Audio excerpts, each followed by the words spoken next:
This is Rob Tebbutt for Boxing Social. Delighted to be joined, as always, by unbeaten Scottish star, the Tartan Tornado, Josh Taylor. How are you, Josh? I'm all good, mate. Yeah, all good. Ready to go. I'm ready to talk some shit with you again. Seems like we're forever sitting down, which I quite like. I don't know about you, but yeah, it's always nice to sit down and speak with you. Yeah, it's all good. It's all good. Looking forward to it. So, 2 days away, Ryan Martin. Talk to me. How's camp been? Training camp's been great. I think this is the best camp I've had. Sorry. I think this is the best camp I've had. Performance-wise in the gym, I've been amazing. My sparring's been great.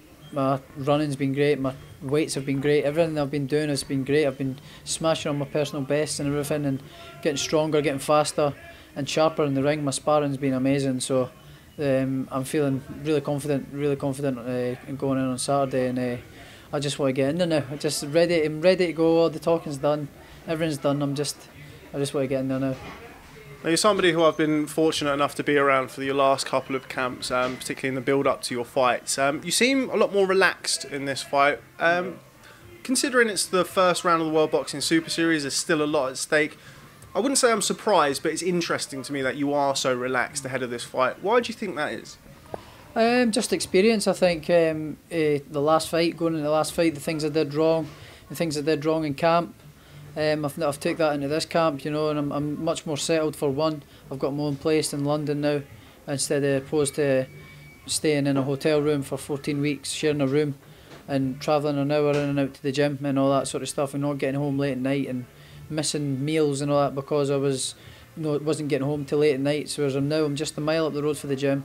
Cycle down, I can go up to the back to the flat when in between sessions, chill out, get my head down, and really chill out and really switch on and just focus on the boxing. So yeah, I'm really much more relaxed in that terms of things as well, and just the experience of all these big fights that I've been in. I've took it into this camp and I've used the experience, and I'm much more relaxed. Yeah, I can't wait to get in on Saturday now. Now, as we've spoken about before, and as you've just mentioned there, you've got yourself a place now in London. While that takes away some of the sort of the stresses of being back and forward, do you miss home when you're in London? Is it different? Is it different now you're actually based down there as opposed to being at home? Yeah, no, it's now like my second home now. I'm nice and settled in the place. I do sort of miss my home comforts, obviously. I miss my family, I miss my friends, miss my girlfriend. Most of all, miss the Pac-Man, the dog, you know. In between sessions, if I'm a bit bored, or on a Friday or the weekends or something, it's bits like that when you're a bit bored, so you could go out, take the dog a walk and things like that. But no, it's good because I get my family come down to see me. My girlfriend comes down quite on the regular to see me as well. So, and I go out with the lads, go and see Shane and things like that. So I'm kept busy, and yeah, I'm nice and settled in. Yeah. Now, this is the second fight in a row for me that I've been up in Glasgow when you're boxing at the Hydro. Both times you stay at home, you stay in Edinburgh. Why is that? What is it about staying at home that relaxes you, or that you look forward to when you're approaching a big fight? It's more just it helps me keep switching off at night, you know, instead of going to my bed thinking about the fight and this and that. If I was in a hotel, I'd be switching off anyway. I'd be going playing cards or something like that with the lads and go and do something, keep myself occupied. But it's good just to have, it's a luxury for me to be home. So going home, having the option to go home, I'll go home and I'll relax and switch off at night. And on fight day as well, can get up and go out with the dog, chill out, because you've got all day to chill out, and you're switching into fight zone then. So I can go out, take the dog out a walk, go and see my mate or something like that with the dog, and just chill out and go around my mate's house for a couple of hours, come back round, chill out, and then head through to the venue and turn on. So I'm not burning any energy. I'm sort of keeping nice and relaxed until I make my way to my journey to the venue, and then switch on then. Now, this is the first time that I've been to the Loch End Boxing Club. Tell me a little bit about your relationship here and why this place is. Whenever I see you, it's in McGuigan's or at a fight, or whenever I see you on social media, you're quite often here. Tell people about your relationship and kind of your origin of the Loch End Boxing Club. Well, this is basically my second home. You know, Terry McCormack, my coach, I've known him since I was about 16, 17 year old. I come in here as a lad with no money, struggling to get to the gym. I come up with my dad, you know, never had any petrol money to put in the car to get to the gym, never mind training, paid gym fees and things like that. Like, Terry just took me under his wing and one-to-one every day and taught me things about life, not just boxing, just in life, and You know, he was a real father figure to me, like sort of second father figure to me almost. I call him Uncle Terry. He's really close. I'm really close to Terry. You know, he's taught me a lot of things in life, not just in boxing, but in life as well. And in boxing, he brought me along a hell of a lot. You know, I was sparring with top pros as a young lad, as an amateur. I was sparring with Paul Appleby. You know, guys like Barry Morrison, who was British champion at the time when I was just a little kid. And that's really sort of where I get the skills from. I'm such a good fighter inside and calm under pressure and all that sort of stuff. My defence is good, you know, just from that kind of schooling with Terry. So I've been with Terry here for about 10 years now, you know. So and he's like Uncle Terry, you know. He's Uncle Terry. He's brilliant. I love him with bits, and he knows me inside out.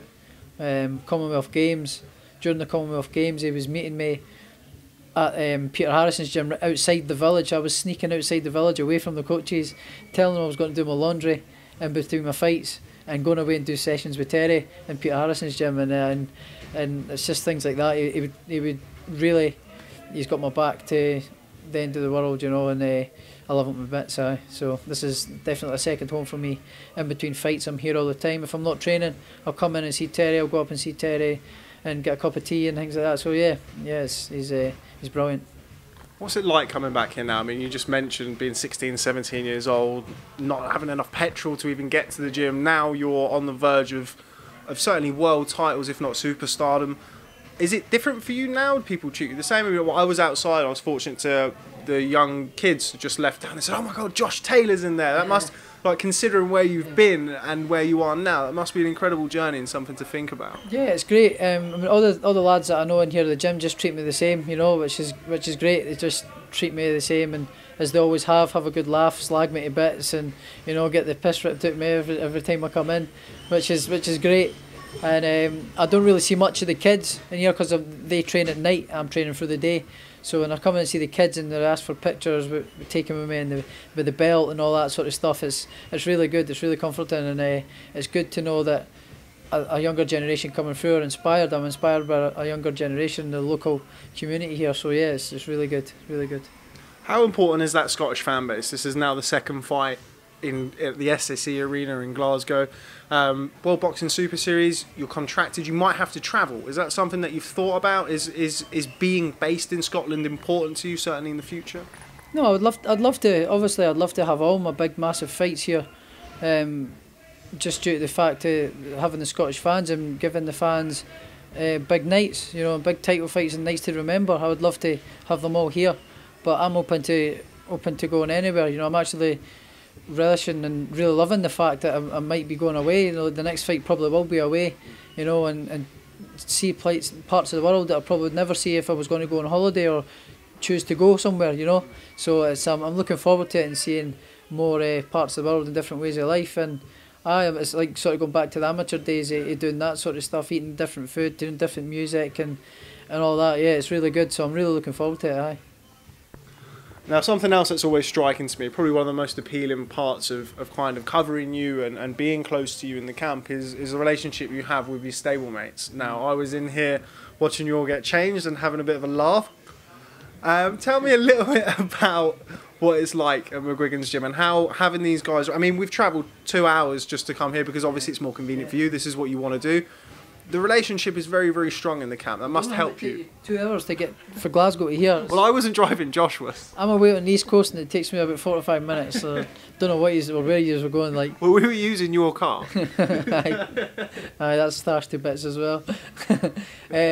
No, it's really good, lads. As you see it in here when we're getting changed, you've got to keep your wits about you. If you say something stupid or say something a bit daft or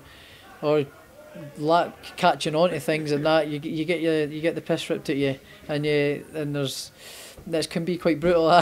So it's good. It's a good laugh, and you've got to laugh in times like this, you know. But this is the business end of the camp, you know. I'm getting close to the weight, and you know I'm getting a bit cranky and just want to fight. You can't be arsed with a lot of folk, can't be arsed talking to a lot of folk and that. But when the lads are there and they're picking you up with your mood, when you can feel a bit crabby and like biting folks' heads off, when they're there and still ripping the piss out you and this and that, and it keeps you like alive, and you know, and a good laugh, a good buzz, you know, takes the mind off of the seriousness of the sport. You know, so it's really good. It's really good having them around.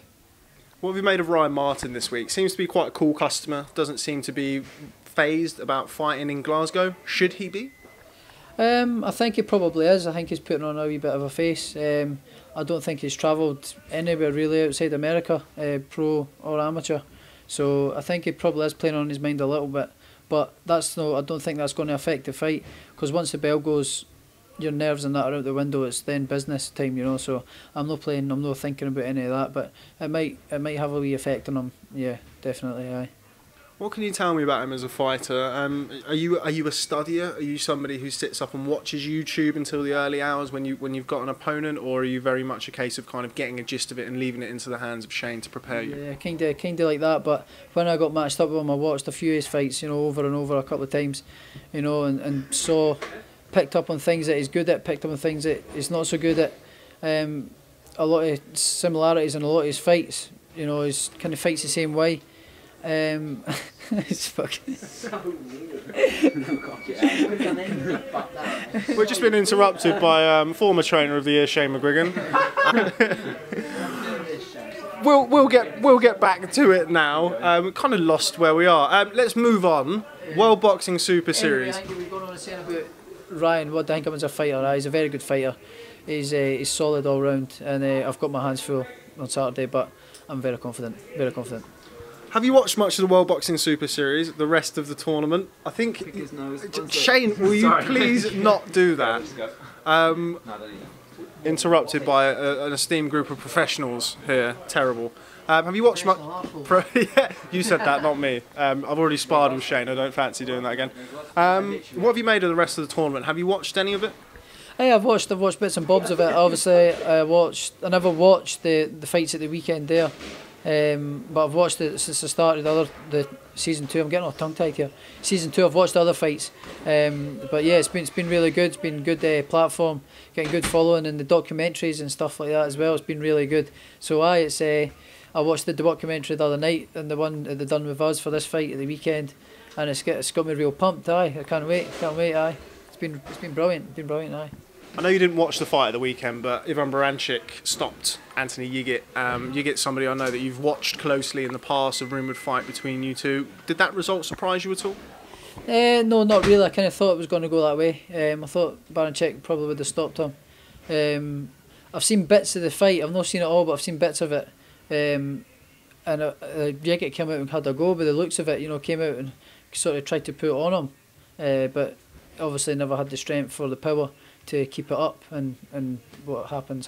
But yeah, I watched that fight after Saturday fully, and I come up with a game plan and then concentrate on Baranchyk, you know, watch his fights and come up with a plan to beat him as well. Have you seen much of Baranchyk? Obviously you've just mentioned it there. All being well, you come through Ryan Martin on Saturday, you'll be facing Baranchyk. Finally get a chance at a world title. Yeah. Have you seen much of Baranchyk before? Yeah, I have. Yeah, I've heard that. Sorry. Yeah, I've watched bits and bobs of him, yeah, but I'm not concentrating on him just at the minute. I'm not even thinking about him, to be honest. You know, I'm thinking of Ryan Martin. I've got a tough fight ahead of me on Saturday, so I'm just focusing on that. Confident I'm going to win. Confident I'm going to do a good job in there, and then I'm confident I'll see Baranchyk in the semi-final. Your last fight against Victor Postol was a final eliminator for the WBC title. Then you entered the World Boxing Super Series. So in its own way, this is kind of a final eliminator for the IBF. Now you're this close to a world title. It's literally contracted. You win this fight, you fight for a world title next. How exciting is that for you, and how much of a reward is that to do it in front of your home crowd in Glasgow? To be honest, I'm actually right calm about it this time. Again, going back to what you're saying, the experience for the last fight, leading up to that last fight, I was putting pressure on myself I need to win this fight to get the world title shot, and I need to prove myself at world level and all that sort of stuff. I think I proved that in that last fight, and proved of what I'm made of, you know, and I've just taken that experience. I'm nice and relaxed. I know I'm at world level now. I don't have to prove it. I'm at world level now, and I think a lot of people know that now as well. So I'm nice and calm, and from now on in, I think I'm going to be in big fights anyway, regardless. Whatever happens, You know, I think I'm going to be in big fights due to my style, the way I fight, and you know, I'm very fan friendly the way I fight. You know, I'm always in a good fight, so I've taken that pressure off myself. I'm nice and relaxed about it, and I'm going to be world champ anyway, so it's no sweat. Seem to be taking it all in your stride, which is nice to see. As I say, you are a lot more relaxed this time than you have been in previous fights. Just finally, a message to fans. Your profile is growing worldwide, but particularly in Scotland. You are seen as the leading light of Scottish boxing. How does that make you feel, and what message have you got for fans who'll be tuning in to watch you this weekend? Live on Facebook, YouTube, check out worldboxingsuperseries.com and all the platforms, free to watch. What message have you got for those people and also those who will be in attendance at the Hydro? Just you know, thanks very much for the support up until now. It's been amazing, the support that I've had have gave me up until now to this point. It's been growing and growing, getting bigger and bigger all the time. And I'll see you there on Saturday for the folks that are coming. If folk haven't bought your tickets yet, still buy your tickets and come. You can't. There's never enough people there. So yeah, I'm real happy that he's coming out to support me and messages support on all my social media as well. So I'd just like to say thanks, and I'm going to reward you with a good win on Saturday. Cheers. Sorted out the ring walk yet? Yeah, but you'll have to wait and see that on Saturday. You'll have to watch. Always something left to the imagination. I like it. Josh Taylor, Tartan Tornado. Always a pleasure catching up with you, my friend. Thanks very much for speaking to Boxing Social. I'll get out of your hair now, and I will see you tomorrow at the weigh-in at 5 o'clock. Yeah, see you tomorrow. Cheers. Cheers, mate. Cheers, mate. Nice one. Cheers, Josh.